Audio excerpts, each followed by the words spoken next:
এই জন্য আমি আমার মায়েদের উদ্দেশ্যে বয়ান করতেছি, তোমার স্বামীর ইনকাম কমে যাওয়া, তোমার ঘরে রোগবালা মুসিবত হওয়া, তোমার ঘরের মধ্য থেকে বরকত চলে যাওয়া, এটা অন্য কোনো লক্ষণ না গো আমার আম্মুজিরা। এই লক্ষণটা হলো তুমি তোমার ঘরের মধ্যে ঠিক মতো কোরআনুল কারীম তেলাওয়াত করো না, এই জন্য আল্লাহ তাআলা তোমার ঘর থেকে বরকত উঠায় নিয়ে গেছে। আগের যুগের বয়স্ক মুরব্বী আপনারা যারা আছেন, আপনারা জানেন ফজরের নামাজ পড়ে বাড়ি ঘরের আঙ্গিনা দিয়ে হাঁটার সময় মহিলাদের গুনগুন গুনগুন করে কোরআন তেলাওয়াতের আওয়াজ শোনা যাইত। আর এখন বর্তমানে সোনার বাংলাদেশের মহিলাদের ঘুমের নাকের আওয়াজ শোনা যায়। কথা কন্যা ঠিক কিনা? না না আমার মা বোনেরা, যদি শরীরটাকে শান্তি দিতে চান, আল্লাহ রহমত করে ডাইকে আনতে চান, তাহলে কোরআনুল কারীম তেলাওয়াত করেন। যদি আপনি কোরআনুল কারীম তেলাওয়াত করতে পারেন, দেখবেন আপনার ঘরের মধ্যে বরকতের অভাব হবে না। যুবক ভাইয়েরা, মুরব্বী বাবাজিরা, আপনারাও আপনাদের মা বোনদেরকে এটার ব্যাপারে নসিহত করবেন। দেখবেন আল্লাহ তাআলা আপনাদেরকে অসংখ্য বারাকা, অসংখ্য রহমত দান করবে।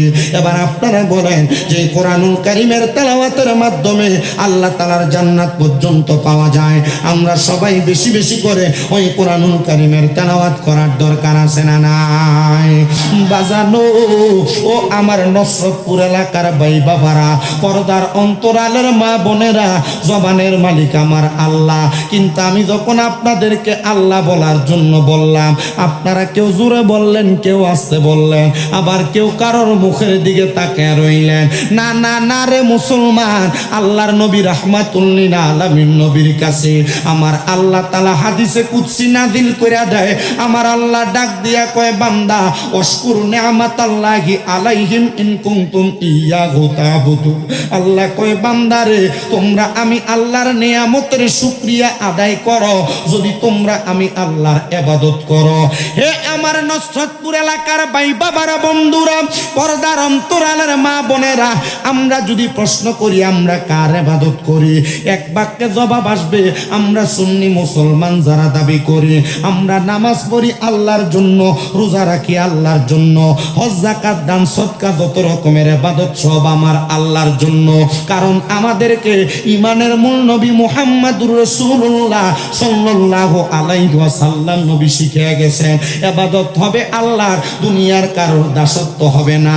বন্ধুরে, হে আমার পর্দার অন্তরালের মা বোনেরা, আল্লাহ কয়, বান্দা তোমরা যদি আমি আল্লাহর নিয়ামতের প্রশংসা, আমি আল্লাহর নিয়ামতের প্রশংসা করো, যদি তোমরা আমার ইবাদত করো, যেহেতু আমরা আল্লাহর ইবাদত করি, নিয়ামতের শুকরিয়া আদায় হবে আল্লাহর। ও বন্ধু, আল্লাহর নিয়ামতের শুকরিয়া যে আদায় হবে, একটা বার কি আপনার মনে প্রশ্ন জাগে না, হুজুর গো দুনিয়াতে মাটি কাটলে দৈনিক রোজ দেয় 800 টাকা, রিক্সা চালাইলে সর্বনিম্ন বর্তমানে 1000 টাকা কামাই হয়, মিশু কটো গাড়ি চালাইলে 1000-1500 কামাই হয়, তো আমরা যে আমার আল্লাহর শুকরিয়া আদায় করব, আমার আল্লাহ কি আমাদেরকে নিয়ামত দিবে না? আল্লাহ কয়, বান্দা যখন আমি আল্লাহর কোন বান্দা আমি আল্লাহর নিয়ামতের শুকরিয়া আদায় করে, আমি আল্লাহ তাদের নিয়ামত আরো বৃদ্ধি কইরা দেই। জোরে কোন সুবহানাল্লাহ। শুকরিয়া শুকরিয়া শুকরিয়া জানাই, তুমি কত বড় মহান আল্লাহ, দয়ার সীমা নাই। বলেন শুকরিয়া শুকরিয়া শুকরিয়া জানাই, তুমি কত বড় মহান আল্লাহ, দয়ার সীমা নাই। তুমি কত বড়, দয়ার সীমা নাই। তুমি পাহাড় ভাঙ্গা সাগর করো, সাগর বইরা নগর করো, পাহাড় ভাঙ্গা সাগর করো, সাগর বইরা নগর করো, ধনীরে গরিব বানাও, ফকিরকে বাদশাহ মাওলা, ধনীরে গরিব বানাও, ফকিরকে বাদশাহ। শুকরিয়া শুকরিয়া শুকরিয়া জানাই, তুমি কত বড় মহান আল্লাহ, দয়ার সীমা নাই। বলেন কত বড় মহান আল্লাহ, দয়ার সীমা নাই। আল্লাহ তোমার দয়ার নাই পারাপার, ও মহান আল্লাহ পরওয়ার, তোমার দয়ার নাই পারাপার, ও মহান আল্লাহ পরওয়ার, দয়া বরা তামাম জাহান যেদিকে তাকাই শুকরিয়া শুকরিয়া শুকরিয়া জানাই তুমি কত বড় মহান আল্লাহ দয়ার সীমা নাই তুমি কত বড় মহান আল্লাহ দয়ার সীমা নাই জবান বন্ধ নাই আপনারা বলেন শুকরিয়া হবে একজনের তিনি কি ভাইও আমার গভীর মনোযোগ দিবেন আল্লাহর শুকরিয়া আদায় করা যায় কেমনে আমার নবীজির প্রখ্যাত সাহাবী নবীজির খাদেমর রাসূল যার উপাধি দিলেন হযরত আনাস ইবনে মালিক রাদিয়াল্লাহু তাআলা আনহু মাত্র 3 বছর বয়সে 7 বছর বয়সে আমার নবীজির কাছে ওনার আম্মা ওনাকে দিয়া গেছেন নবীজির 10 বছর খেদমত কইরা আনাস ইবনে মালিক উপাধি পাইলেন খাদেমর রাসূল মানে নবীর খাদেম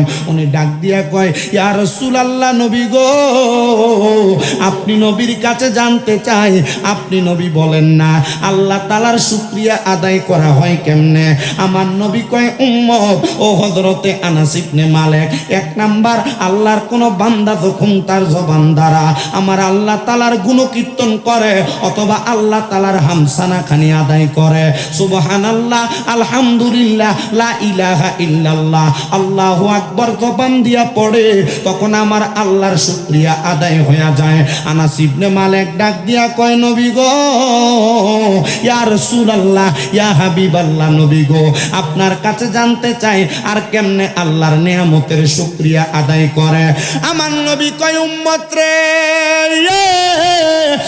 আমি নবীর উম্মতের দল যখন আল্লাহর কোন বান্দা তাকবীরে তাহরিমা বইলা রুকু কইরা সিজদাতে যায়া বান্দার কপালটা ঠেকায়া দিয়া সুবহান রাব্বিয়াল আলা তার জবান দিয়া বলে তখন আমার আল্লাহর নিয়ামতের শুকরিয়া আদায় হইয়া যায় জোরে কোন সুবহানাল্লাহ পাইও আমার আল্লাহর নিয়ামতের শুকরিয়া শুধু এমনে আদায় হয় না নবী আমার কয় উম্মত যখন আল্লাহর কোন বান্দা ওই বান্দাটা দুনিয়াতে থাইকা আল্লাহর কোন অসহায় বান্দার উপরে তার মায়ার হাত বুলাইয়া দেয় অথবা বান্দার সহযোগিতা করে তখন আমার আল্লাহর নিয়ামতের শুকরিয়া আদায় হইয়া যায় 4 নাম্বার কি গো নবী নবী আমার বলে আল্লাহর কোন বান্দা যখন দুনিয়াতে থাইকা আমার আল্লাহ তাআলার কালামে হাকিম কোরআনের তেলাওয়াত করে তখন আমার আল্লাহ তাআলার নিয়ামতের শুকরিয়া আদায় হইয়া যায় বাজানো হে আমার পশ্চিম নসরতপুর এলাকা আশেপাশে এলাকা থেকে আগন্তুক আমার ইমানি মুসলমান ভাইয়েরা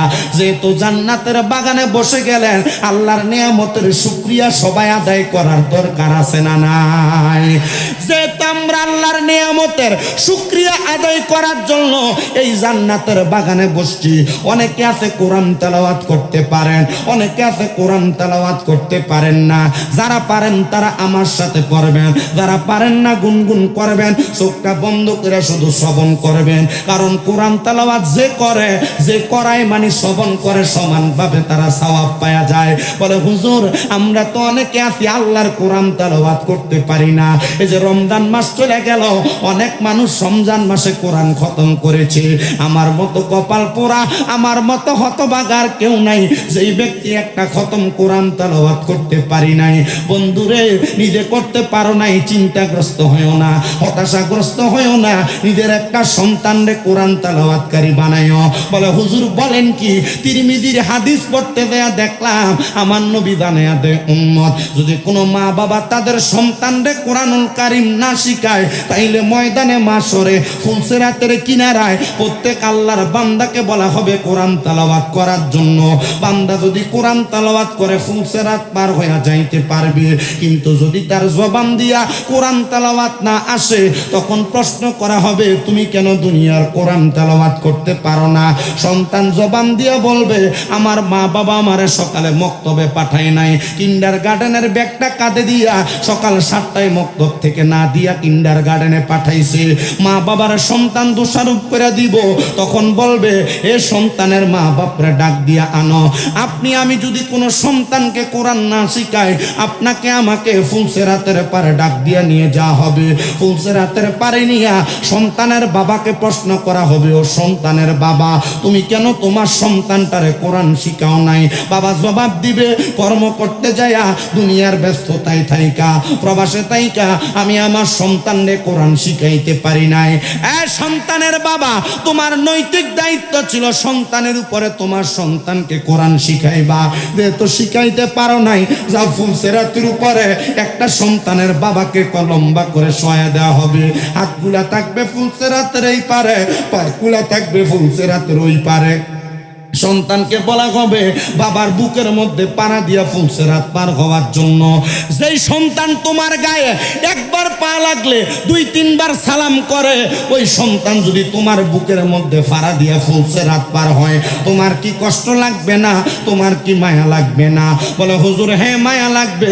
সন্তান, তুমি মনে করেছো আমার মা বাবা আমার কোরআন শিখায় নাই, এই জন্য আমার মা বাবার বুকে পাড়া দিয়ে আমি ফুলসেরাত পার হইয়া যাব? না না না, প্রাপ্তবয়স্ক হওয়ার পর কোনো সন্তান যদি নিজ দায়িত্বে কোরআন না শিখে, তাহলে ওই সন্তান যখন তার বাবা মায়ের বুকের মধ্যে পাড়া দিবে, সন্তান এবং তার বাবা মা একসাথে হাবিয়া নামক দুজকের মধ্যে চলে যাবে। এই জন্য আমার নতুন মুসলমান ভাই বাবারা, বন্ধুরা, এই নসরতপুর এলাকার জান্নাতের বাগানে যারা বসেছেন, নিজে কোরআন পড়বেন, না পারলে শুনবেন, না পারলে কোরআনের দিকে তাকায় তাকায় কানবেন। বলে হুজুর আমি কোরআন পড়তে পারি না, তাহলে আওলাদ বানাইবেন, যে আওলাদ আপনারে কোরআন তেলাওয়াত করে শোনাইব, নাতিরে কোরআন শিখাইবেন, সন্তানরে কোরআন শিখাইবেন। পর্দার অন্তরালের মা, হে পর্দার অন্তরালের আমার আম্মুজিরা, তোমরা যারা কোরআন তেলাওয়াত করো না, তোমাদের ঘরের মধ্যে অনেকের বরকত নাই, রোগবালা মুসিবত ছাড়ে না, স্বামীর কামাই রুজিতে বরকত হয় না। স্বামী কেন কম কামাই করে কানের কাছে ভ্যান ভ্যান ভ্যান ভ্যান করো না গো না। আমি আমার মা বোনদের কদমের মধ্যে হাতটা রেখে বলতে চাই, মা গো মা, তোমার ঘরের বরকত কমে যাওয়ার কারণ একটা, তোমার স্বামীর কামাই কমে যাওয়ার কারণ একটা, তোমার ঘরের রোগবালা মুসিবত না। আপনাদের কি কষ্ট হচ্ছে? অসুবিধা হইতেছে? ওয়াজ কি বুঝতেছেন আপনারা? আমি জানি না আপনারা কোন ধরনের আলোচনা শুনুন। আমার খুব কষ্ট হয়েছে। এই যে ঈদের পরবর্তী রাস্তায় ছোট ছোট সমোহনীগুলাতে অনেক জ্যাম থাকে। এই কুমিল্লা থেকে এখান পর্যন্ত আসতে গাড়িতে বসে থাকতে থাকতে মাজায় ব্যথা হয়ে গেছে। উপর দিয়ে জোয়ান দেখা গেল, ভিতর দিয়ে আমি এই গাড়ি সত্যি, আমি ঈদের দিনও মাহফিল করছি। আমারও তো একটু রেস্টের দরকার আছে না? আমার রেস্ট নাই, আমার চলতেছে রানিং, প্রতিদিন চলবে। আমি কইছি কোরবানের মনে হয় অল্প কয়েকদিন আগে মনে হয় মাহফিল বন্ধ হবে, আবার ঈদের পর থেকে শুরু হবে। তো রানিং যে মাহফিল করি, তা আমি তো মাদ্রাসা চালাইয়া, আপনারা তো অনেকে জানেন আমার অনেকগুলো মাদ্রাসা চলে কুমিল্লাতে। আমি মাদ্রাসা চালাইয়া ওয়াজ মাহফিলে আইসা এগুলো কুলায় উঠতে আমার খুব কষ্ট হয়ে যায়। এই জন্য আপনারা যারা এখানে বসেছেন, আমি যে অল্প কয়েকটা কথা বলবো, আমার কথাগুলো এমন হয়তো মাঝে মাঝে একটু উগ্র কথা হয়ে যাবে, আপনার রাগ করবেন না। মাঝে মাঝে একটু ডাইনে বামে চলে যাবে, মনে কষ্ট নেবেন না। কথা ডাইনে বামে গেল, যেটা আপনার শুনলে ইমান আকিদা দুরুস্ত হবে এটা আপনি মানবেন, যেটা শুনলে আপনার লাভ হবে এটা আপনি মানবেন। অনেকে চিন্তা করে হুজুর ঈদ গেল, নতুন জামা কাপড় পইরাই মাহফিলে বসবো, বিষয়টা কিন্তু এমন না। ওয়াজ মাহফিলে বর্তমানে মানুষ হেদায়েত হয় না। যদি হেদায়েত হইতো, আমরা না, আমাদের পূর্বের জেনারেশন বড় বড় ওলামাই কেরাম যারা ছিল, পীর মাশায়েখ যারা ছিল, এরার ওয়াজে মানুষ হেদায়েত হয়ে যেত। ওয়াজ মাহফিলগুলো এখন একটা ট্রেডিশনের রূপ নিছে। কেমন ট্রেডিশন? ওয়াজ মাহফিলগুলো হবে, ওয়াজ মাহফিলগুলো হওয়ার কারণে মানুষ এই যে বাউল গান সান করে, এগুলা থেকে বাইচা থাইকা এলাকার মানুষগুলাকে ইসলামের পথে, সুন্নিয়তের পথে ডাইকা কুলে একসাথে করে রাখবে। কথা কন না, ঠিক কিনা? এগুলা যদি এই ওয়াজ মাহফিলে আমরা দুই একটা কথা বলি, আপনারা যদি সতর্ক হয়ে যান, তাহলে এই সতর্কতা আমাদেরকে জান্নাতের রাস্তা দেখাবে। আর যদি অসতর্ক থাকেন, তাহলে আপনার কানের ভিতরে গরম সীসা, মানে কাঁচরে গরম করে গলায় ঢালাই করে দেওয়া হবে। বলে কেন দেওয়া হবে? বলে জিজ্ঞাসা করা হবে, তোমার সামনে কোরআনুল কারীম, তোমার সামনে হাদিস, তোমার কাছে ইজমাই উম্মা, তোমার কাছে কিয়াসে উলামা, এগুলা সব কিছুর দাওয়াত আসছে, কিন্তু তুমি শোনো নাই, মানো নাই, আমল করো নাই। শোনার পরেও না মানার কারণে আপনার আমার কানগুলাকে এমনভাবে সীসা দিয়ে ঢালাই করে দেওয়া হবে, আপনার আমাকে এমনভাবে ময়দানে মাসরে দাঁড় করে দিবে, অন্যান্য হাসরের ময়দানবাসীরা আমাদেরকে দেখে দেখে তিরস্কার করবে, ধিক্কার জানাবে। এবার বলেন, আমরা কি দুনিয়ার ধিক্কার সহ্য কইরা আখেরাতের জান্নাতের পুরস্কার পাইতে চাই কি চাই? কারা কারা চাই? ডান হাত তুলে আল্লাহকে দেখায়, জবান খুলে জোরে একটা তাকবীর দেন। নারে তাকবীর, নারে তাকবীর, নারে রিসালাত, নারে গাউসিয়া, আহলে সুন্নাত ওয়াল জামাত। জোরে বলেন মারহাবা। তো আমি আমার ওয়াজটা যাদের উদ্দেশ্যে বলতেছিলাম, তারা হলো আমার পর্দার অন্তরালের মা। অসুবিধা হবে মহিলাদেরকে বললে? বহু জায়গার ভিতরে মহিলাদের বিরুদ্ধে যদি ওয়াজ জায়গা, এরপরে মহিলারা পরে আর কালেকশনে টাকা পয়সা দেয় না। আমি আমার আম্মুজিদেরকে বলবো, মাগো আমি চাই না হবিগঞ্জের কোনো মহিলা জাহান্নামে যাক, আমি চাই না সোনার বাংলাদেশের কোনো সুন্নি মহিলা জাহান্নামের আগুনে জ্বলুক, আমি চাই আমার সব মা বোনেরা জান্নাতে যাক। সারা বাংলাদেশে আপনাদের দোয়ায় 2017 সাল থেকে ওয়াজ করি, 10 বছর চলে। এই 10 বছরের ওয়াজের জগতে আমার অনেক ভক্তবিন্দু তৈরি হয়েছে সারা বাংলাদেশে। এগুলো তৈরি হওয়াতে মাদ্রাসাগুলো চালাই।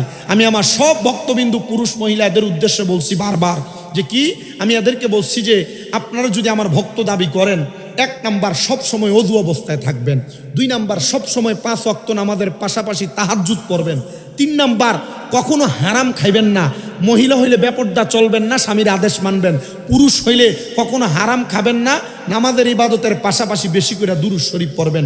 আলহামদুলিল্লাহ আপনাদের এই দোয়ার বরকতে সবাই আমার এই কথাগুলো শোনে।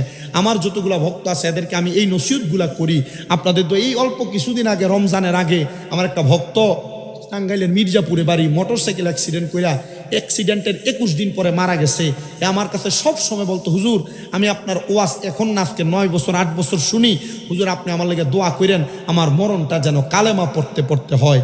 তো এই যখন ইন্তেকাল করছে অ্যাক্সিডেন্টের 21 দিন পরে, এর মা আমারে বলছে, হুজুর আমার সন্তানের জন্য আপনি দোয়া করেন, আমি আপনার জন্য রমজানে কিছু হাদিয়া পাঠাইয়া।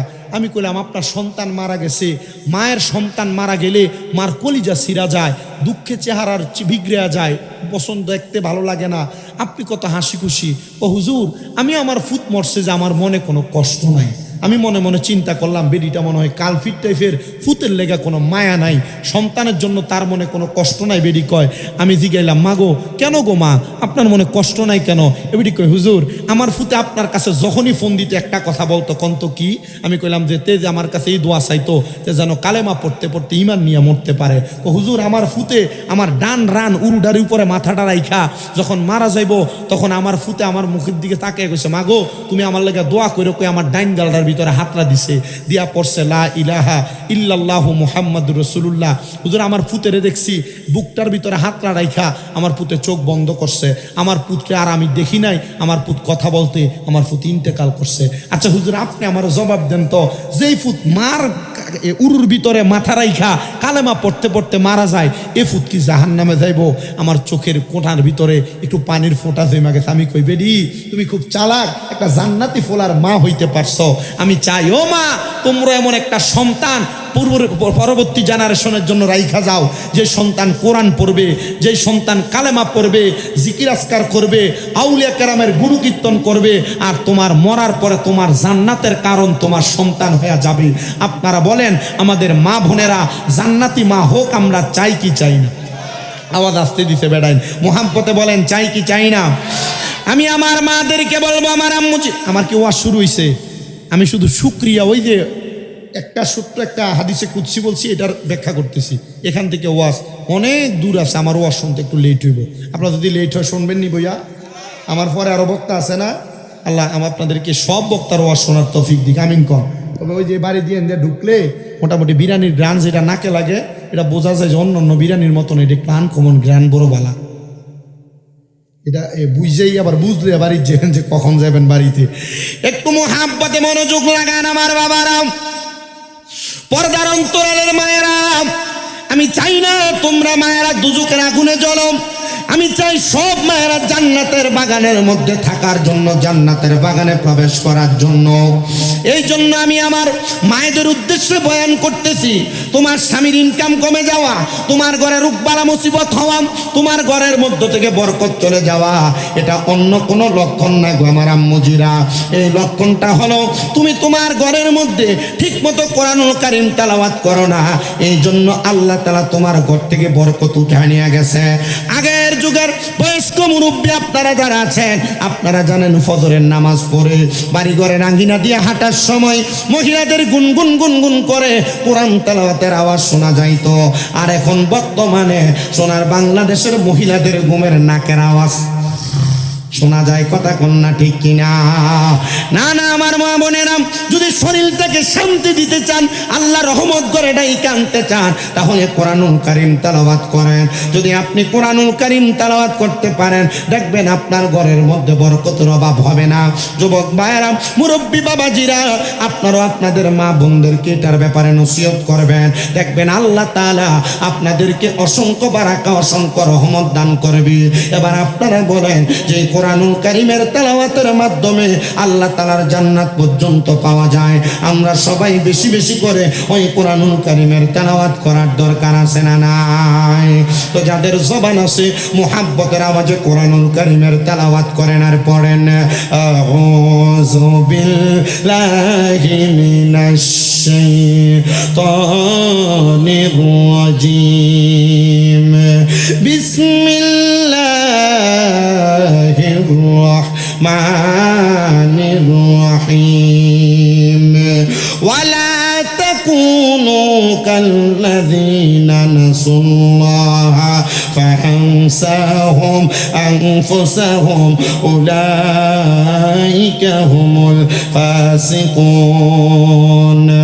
লা ইয়াস্তাওয়ি আসহাবুন নারি ওয়া আসহাবুল জান্নাহ আসহাবুল জান্নাতি হুমুল ফাইজুন ওয়া ক্বালা ফি حديث الشريف عن أنس بن مالك رضي الله تعالى عنه قال سمعت رسول الله صلى الله عليه وسلم إن من أشرط الساعات أن يرفع العلم ويكثر الزعل ويكثر الزنا ويكثر شرب الخمر ويقل الرجال ويكثر النساء حتى يكون لخمسين امرأة القيم الواحد متفق عليه أو كما قال عليه الصلاة والسلام. وقال في حديث الشريف قال النبي صلى الله عليه وسلم الفاطمة سيدات النساء أهل الجنة أو كما قال عليه الصلاة والسلام. وقال في شان حبيبه ومحبوبه ومعشوقه مخبرا وآمرا إن الله وملائكته يصلون على النبي يا أيها الذين آمنوا صلوا عليه وسلموا تسليما اللهم صل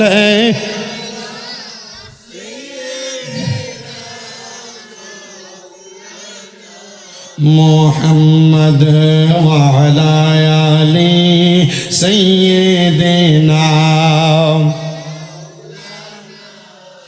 দিবানিশি কান্দরে মন গুনা মাফের লাগিয়া মাফ করিয়া দিবেন তিনি যিনি রহমতের খাজি নাই আল্লাহুম্মা সাল্লি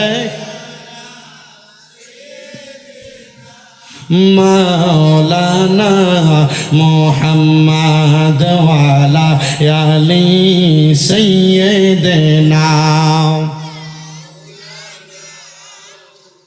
কবর যদি চাও জালা দুরুদ বানাও গলার মালা পাইবাই আমার নূর নবীকে ঘুমের ঘরে স্বপ্নে আল্লাহুম্মা সাল্লি আলা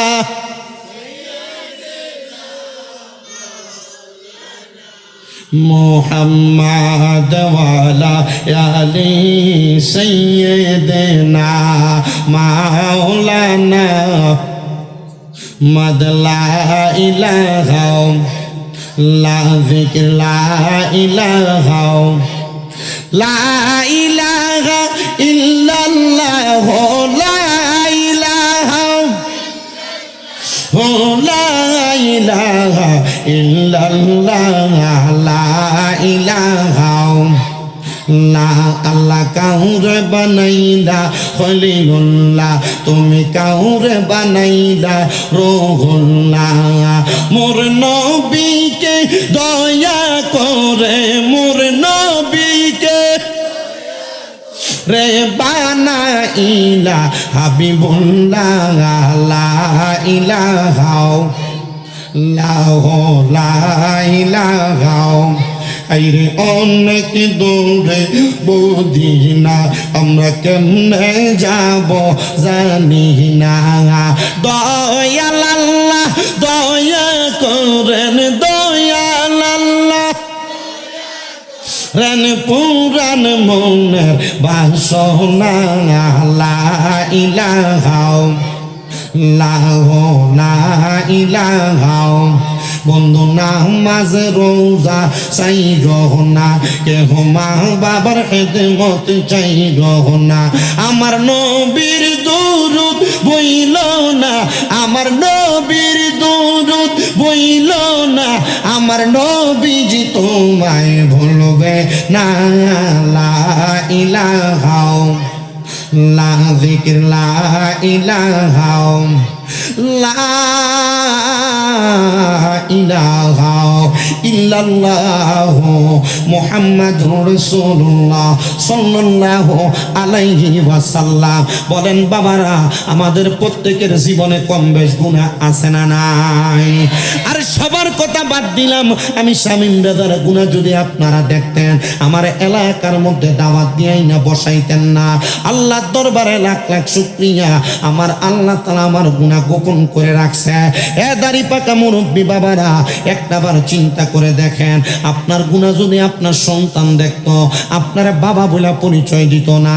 এ যুবক ভাই, ঈদের পরবর্তী সময় থেকে এখন পর্যন্ত তুমি গোপনে গোপনে লুকিয়ে লুকিয়ে যত গুনাহ করছো, তোমার গুনার খবর তোমার মা দেখলে ফুট বলে পরিচয় দিত না।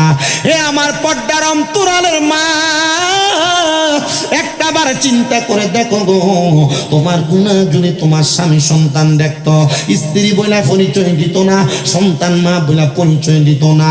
দুনিয়ার কোনো মানুষ যদি চুরি করে, রাস্তা দিয়ে যাওয়ার সময় মানুষ তারে চোর চোর বলে ডাকে। আমরা কত গুনাহ করলাম, আল্লাহ যদি আমাদের কপালে লেখা দিত আমরা গুনাহগার, তাহলে মানুষ আমাদেরকে গুনাহগার বলে ডাকতো। নামাজ ছেড়ে দিলে বেনামাজি বলে ডাকতো, চুরি করে চোর কয়ে ডাকতো, মিথ্যা বললে কাযযাব বলে ডাকতো। আল্লাহ বড় দয়ার আল্লাহ, আল্লাহ বড় মায়ার আল্লাহ, আমাদের কেমন অপবাদ আমাদের কাঁধে দেয় নাই। ও মুসলমান, ওই আল্লাহ তাআলা যেমন ভাবে গোপন করে গুনাহগুলা রাখছে, আমার আল্লাহ চাইলে গোপনে গোপনে আমাদের গুনাহগুলা মাফ করাইতে পারার ক্ষমতা আল্লাহর আছে না নাই? যদি আমার আল্লাহর ওই ক্ষমতা থাকে, একটু মুহাব্বতে ওই আল্লাহ তাআলারে খুশি করার জন্য জবানটা খুইলা মুহাব্বতে আল্লাহ তাআলার জিকির করো।